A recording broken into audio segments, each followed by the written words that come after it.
Hey, buddy. So I want to apologize. My head is a little bit foggier than usual. I'm not sure if it's. I don't know why this shit happens. I think it's because I spend so much time in the basement right now. Or maybe because I'm smoking a lot of marijuana. Although it's usually only in the evening times. But whatever. I apologize. Maybe I should do a little bit more reading. Anywho, but let me just continue on with the potential solution for this problem. So it's a similar. And I got to give a shout out to Beckman because he was a large part in this potential solution because he was the one that introduced me to the idea that one of the ways that he helps animals, especially dogs. I mean that's what he does is dog training, but especially like violent dogs or dogs that are having trouble, like younger dogs that are having trouble with obedience issues, and even potentially being violent. He'll use his lead dog, Prince. I think that was the name of. I'm not sure if it's still his lead dog, but at the time it was Prince, who was a very well trained animal dog with and had a very good relationship with Beckman, and they two together would kind of like, and then sometimes he would bring other dogs, but he was the one that would use that dog to kind of help train the problem dog, or the other animal that had issues.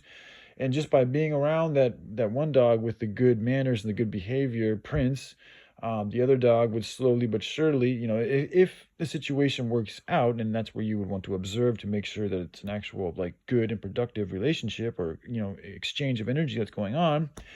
But essentially, especially if you had a number of, like, a whole pack of dogs, I feel like, the outside dog would likely want to join the pack and just go along with that good flow, especially after you got them into an area. Like, a lot of these animals and people, for that matter, are living in really fucked up situations. So the first step is to remove them out of the fucked up situation and reintroduce them to a situation that cares for them, that actually is going to help provide the best food, the best water, good natural settings, good work for them to do, good rest, good music, healthy things, clean chemicals and environments and things like clean chemicals, no chemicals, and like clean materials. I mean, some chemicals might be good, but so I guess clean chemicals is all right, but just cleanliness.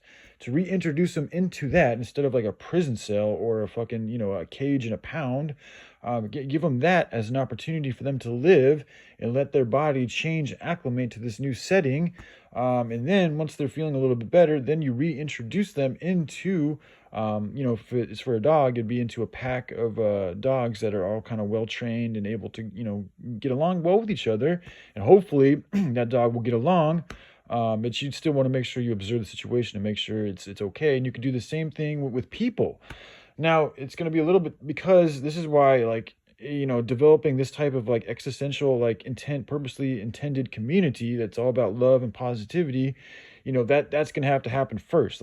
But if we had an area like that where there's a collect like thousands of people, if not millions of people living together in a similar type of shared valued system way, not having to agree on everything, but if they can come to agreements on core common things like no rape, no murder, no stealing, no lying, using clean ingredients, things like that, to reintroduce that into a community that's really focused on sharing these shared qualities, under supervision and all this and that. I'm hoping that, these people, once they've, done a little bit of rehabilitation, have been introduced to this way of doing things, that they'll, they could go along with it, and they could learn, they could learn how to live differently by literally living differently with different people.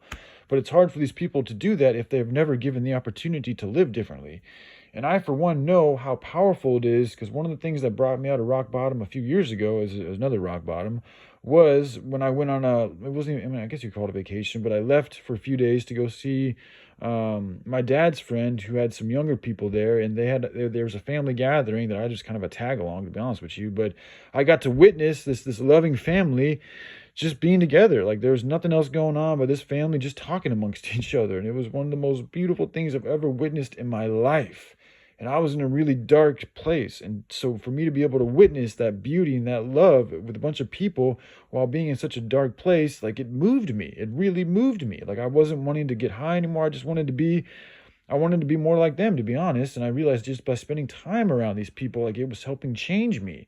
So it brought that sparked the idea that this could really work. Like, if there was a community that was literally dedicated to a set of core values and wanted to share their essence with others in a safe and good way, that it could have profoundly positive results. So that's the theory. But again, in order for that to happen, there needs to be that intentional community or area or organization. So anyways, all right. And the more harmonious we are in everything that we do, the more harmonious that energy is going to be, which thus is going to have more of an effect on any newcomer. So, all right. I love you guys. I'll take care. Bye.